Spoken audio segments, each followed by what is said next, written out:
All right. Hey, welcome everybody. Rob here. Excited to be with you for this week's call. Today, I want to talk to you about how we can fast track our content creation for our books, as well as other content that we create, like for social media, emails, etc. Many of you have heard of our enhanced ghostwriting system. We, of course, help people to create books through the enhanced ghostwriting system. However, for those of you that just want to use it to create content on a regular basis, or you're writing your book yourself, it is a system that you can apply yourself and will help you to fast track your content creation, not just for a book, but for any type of content that you're creating, because the elements of the content that you as a business person are creating are found in every single chapter of the enhanced ghostwriting system. So let me give you a quick rundown or breakdown of the elements of it and how we use it. And then I'm actually going to show you what I'm writing right now. I'm writing my latest book, which is a niche book. It's called, or at least the working title is Book Funnel Secrets.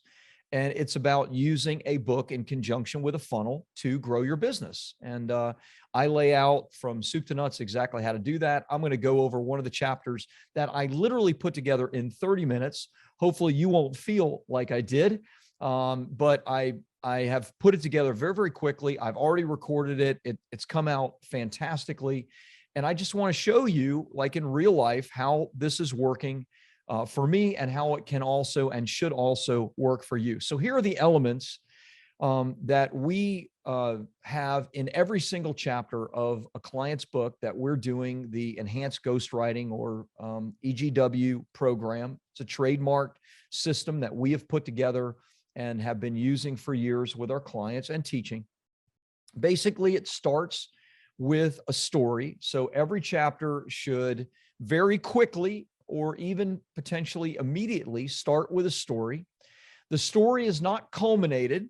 There is an open loop, meaning that you perhaps bring the story to a crescendo, but not,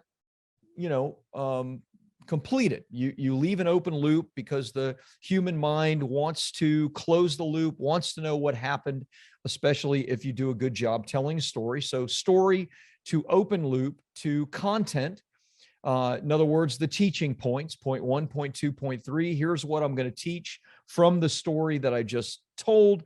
You then, after the teaching and the content points, kind of the meat of your training, of your chapter, you then close the loop, conclude the chapter. And for us, because we're business people and we're writing business related books, you want to give next steps. You want to take people back to your website. You want to give them additional training.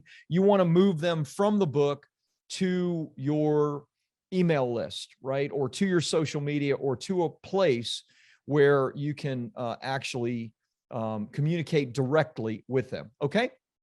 So for those of you watching on video, I'm actually going to share my screen and I am going to share my this particular book. But for those of you that are listening, no worries. I'm going to share all the details. So this is section 1, which I call Book Funnel Magic. I have multiple sections in the book. This is chapter 1 of section 1, which is mapping your funnel from offer to offer to offer. Now, I don't know that that's going to be the exact chapter name, but you get the idea. So remember, brief intro or story, open loop, the main message or your content points, close the loop, conclude the stories, next steps. Now, this is going to be a little bit different. And I chose this chapter to show you because this doesn't have one story. This actually has 2 stories. So I'm often asked, okay, with the enhanced ghostwriting system and how it works, I mean, what if we want to tell more than one story? You certainly can. You may tell multiple stories in a chapter, as long as you don't make the chapter too long. I mean, I personally think a good length for a chapter is, 15 minutes of reading.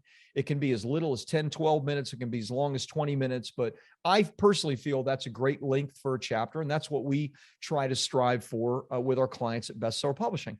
So again, this chapter is specific to mapping your funnel and what that looks like. So this is the beginning. Let's start by making this. And by the way, these are just my notes. This isn't the whole chapter because I'm speaking this chapter, right? The way we do it with the enhanced ghostwriting process is we record it. We record with a ghostwriter. I then speak it. Some of the notes I may say verbatim, but much of the notes I don't. So I literally, the first line is, let's start by making this as simple as possible. And then I go into what I call the Gary Halbert story. Now, for those of you that don't know who Gary Halbert is, he's one of the most famous copy men, ad writers who's since passed away. And he has this famous story about what would you do if you were opening a hamburger joint. You could choose to have anything to make it successful. And so I literally tell the story, right? I recount the story. And I talk about how the crowd says the world's best burger, an awesome location, the best staff, great marketing. And Halbert basically says none of those things. If I could choose one thing, I would want a starving crowd. Now, I told that story, and I tell it in its fullness. There's no open loop. There's no, content points to teach. It teaches it by that story. And then I go right into, well, your funnel is about finding your starving crowd and leading them to your delicious hamburger. So now this is a very tiny paragraph, but that's because I'm telling the story, right? So when you're doing this for yourself, remember, I put all this together in about 30 minutes time. I just put Gary Halbert's story. I put a couple of the quick notes that I wanted to tell, and then I moved directly into the story itself and the next steps. I then talk a little bit about, what it means to run an opt-in funnel, various different kinds of funnels. We at BSP have found that a book buyer is as much as 16 times more valuable than simple email address in lifetime customer value, et cetera. So that's just setup, right? I go in right from the beginning into an interesting story. I then set up, and what do? I go into my next story. So this is a little bit more complicated. You don't need two stories. One story is enough. But if you're doing a full chapter on a book and you want to tell a couple of stories, one just to set it up, and then one that has the full framing, open loop, et cetera, then you can do that. And here's an example of how I did that. So I go into what I call the Andrea Olson story. Andrea is in Russell Brunson's inner circle with me. I actually met Andrea in the Boise airport, and I tell the whole story about how I met her with my son, Cole. We were actually together at Russell's event for, 4 days, 3 days, whatever it was. But his inner circle has gotten big. It's like, 75 people or 100 people or something like that. We never actually met. So we ended up meeting, talking in the airport as we were flying out, leaving Boise. And she told me this fascinating story about her book and how her book, she wrote her book. She was actually a struggling mom on welfare, and was just had a child and was debating whether or not to go back to work or go to work and leave her child in daycare or figure something out and take care of her child. And so literally, and I tell this whole story, I actually did a full podcast interview with her.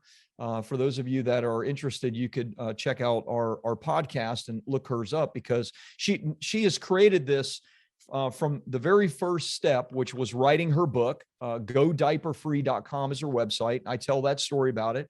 And now she has a multi-7-figure business. Basically, one of the key elements is training people how to potty train their kids.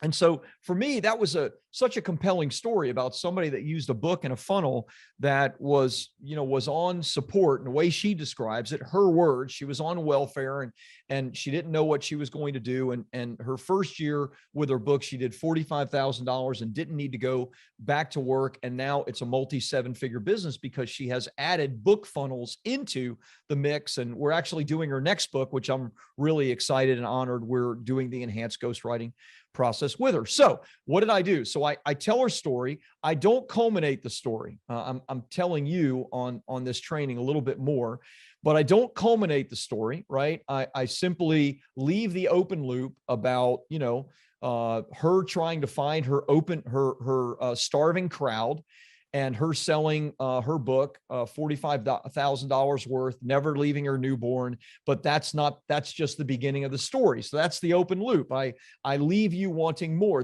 This is the beginning of the story, not the full thing. Then I teach 4 things. Your client's funnel journey will contain some standard funnel elements. So let's discuss them. And I have point 1, point 2, point 3, point 4, discounted book offer, your bump, your one-time offer or OTO 1 and or OTO number 2. And then last but not least, your appointment opportunity.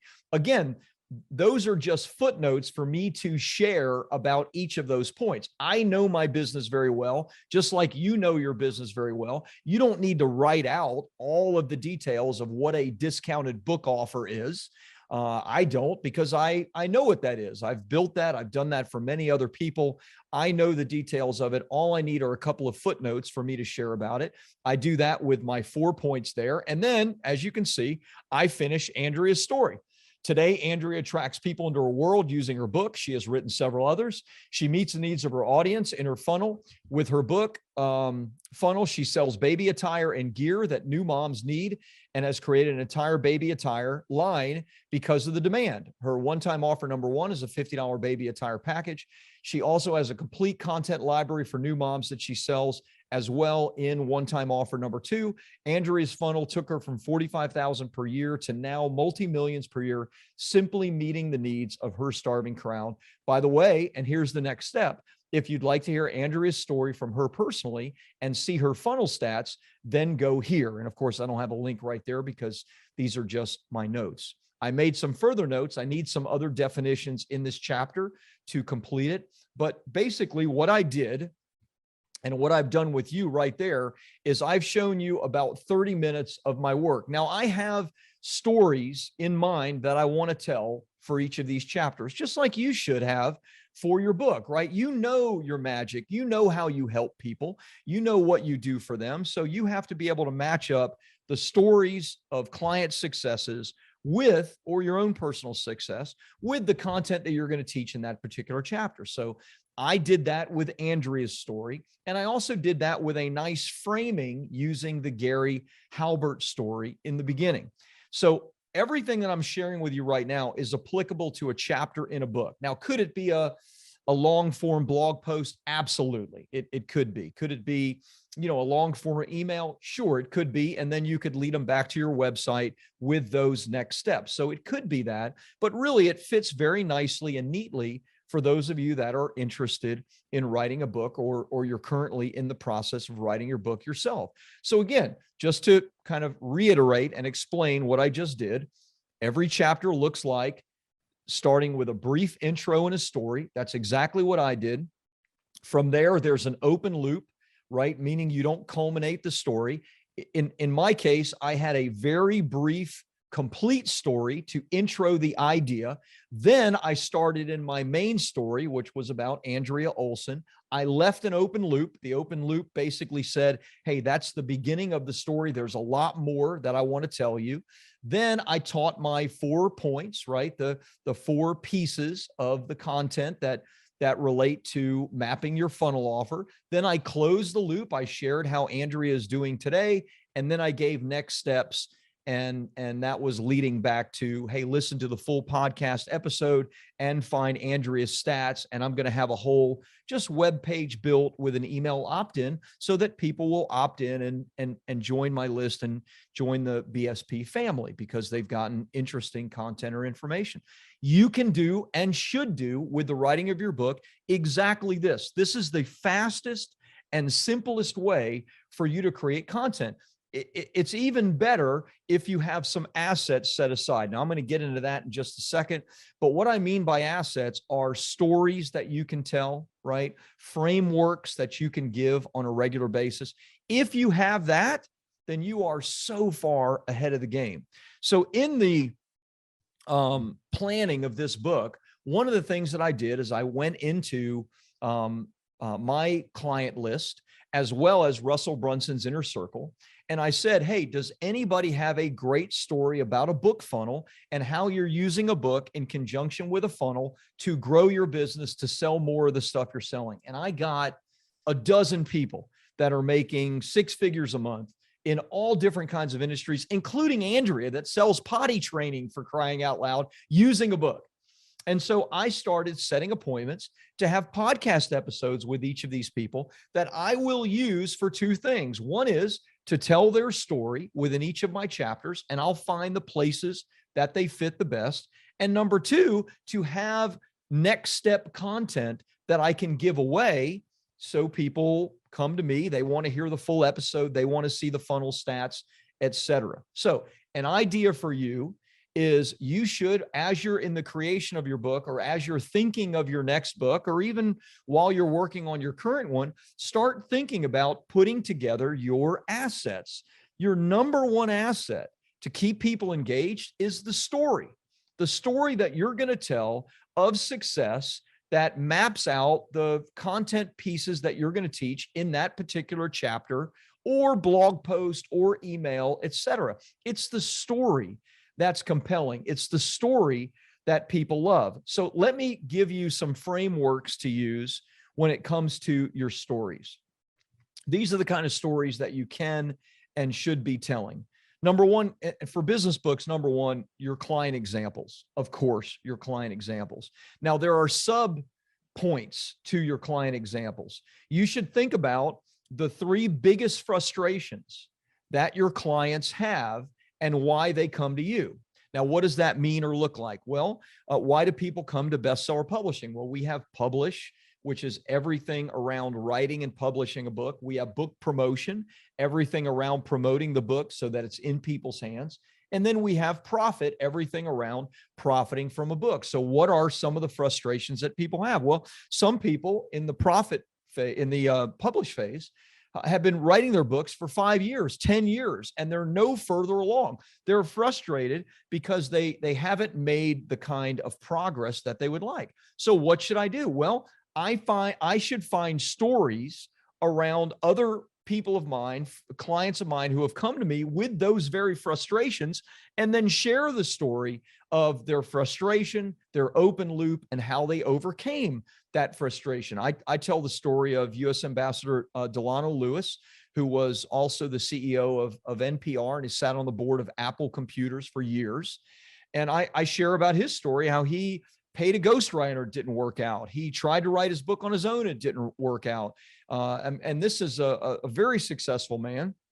And yet he came to me, and within 4 months and our enhanced ghostwriting program, his book was completed, bestseller, speaking all over the country now, or previously. He's pretty much retired at this point. So think, what are the three biggest frustrations that your clients or potential clients have in different phases of your business, right? I have the three phases: publish, promote, profit.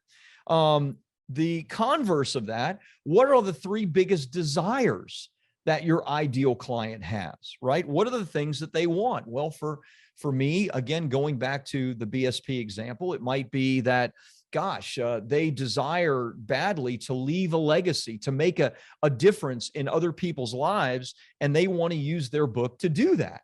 And that desire has given them great drive and driven them to complete their book, and yet their book is still not completed. So this is an example of someone I can find their story where they had this great desire to leave a legacy. I could even use a story of my own personal example, or I could use a story from something else like history or sports, etc. So client examples, three biggest frustrations, three biggest desires, and also your field. Pay attention to your field of expertise. Read subreddits, read newsletters, read blog posts, go to subscribe to YouTube channels, etc., so that you can see what others are saying that is compelling.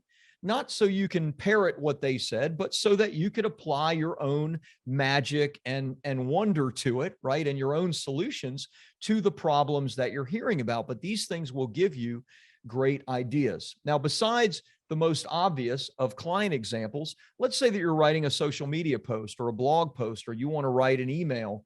Some other ways to captivate great stories are, think of topics of interest to you It could be history. It could be sports. It could be cooking or gardening or something like that. Well, there's always compelling stuff that's coming out of the things that are topics of interest to you. So I tell stories often around the world of golf. I tell stories often around, history. I live in St. Augustine, which is the oldest city in America. So I will tell stories around things that are happening or things, that go on with ghost tours and things like that in St. Augustine. People shockingly perhaps find those things interesting, but they do. The compelling part is the story. Your life, your family, your relationships. There are countless stories from your life, your family, relationships, your personal success journey, right? And the ups and downs that you've experienced, your business success journey. Personal success might be, diet, fitness, routines that you have in your life. I was just on a podcast and it was cool. They asked me, do you have a morning routine? I love it when people ask me that. I don't get that question very much because the questions tend to be around my business expertise. But I love it when they ask me that because, man, I feel like my morning routine is a superpower that I have. I get up most days at about 5:30, and by the time 8 o'clock rolls around, I've done more than probably most people. I mean, I've prayed, I've meditated, I've walked a mile or so with my dog. I've read, I've studied, I've thought, I've worked out. I mean, like that kind of stuff for somebody that is interested in personal success, especially in a situation like mine where I didn't grow up very disciplined at all. And I always wanted to have a more disciplined life. So, whatever your personal success stuff is, whether it's diet or fitness or routine, your business success, all of these things are potential compelling stories that you can tell, you can share, you can give, and then you can fit your frameworks of what it is that you want to teach people. Obviously, I've shown you how to do that within a chapter of a book that you're writing, but this works with everything. One of the things that I enjoy doing is, I have my things that I enjoy on YouTube. I watch stuff on cryptocurrency. I watch stuff on marketing. I watch stuff on sales. I am just jazzed up about that stuff. I know it's a little weird. I know it's a little crazy. I share that stuff with friends. I share that stuff with employees. I share that stuff with clients if I feel like it's something that's potentially interesting. And if there's something that I feel like I can use later, then I'm going to write that down. I am going to log that somewhere. I have a note-taking app. And so I'll take notes and I'll say, this is a really cool story that relates to success, or that relates to, fill in the blank, marketing, et cetera. If you can create a list of assets, especially around stories, then it's going to make everything else you do a whole lot easier, because of all this stuff that I shared with you about, this chapter of the book Funnel Magic.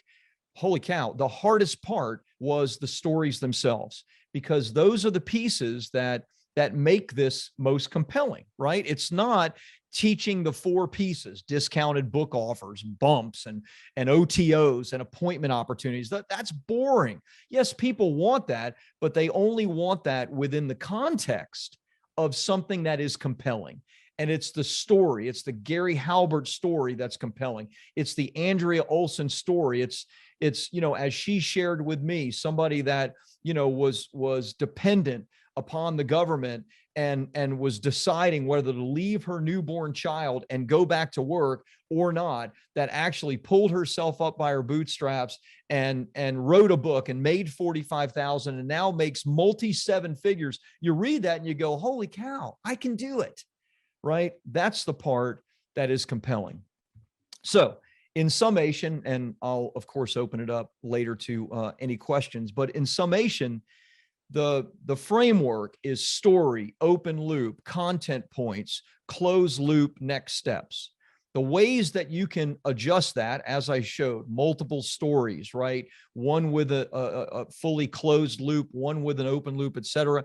Endless ways that you can do it. What's most important, though, is that you have these assets, these story assets that you're thinking about and that you're figuring out where to put in. You can put them in emails. You can put them in blog posts. You can put them on social media. And most assuredly, you need to put them in your book, every single chapter.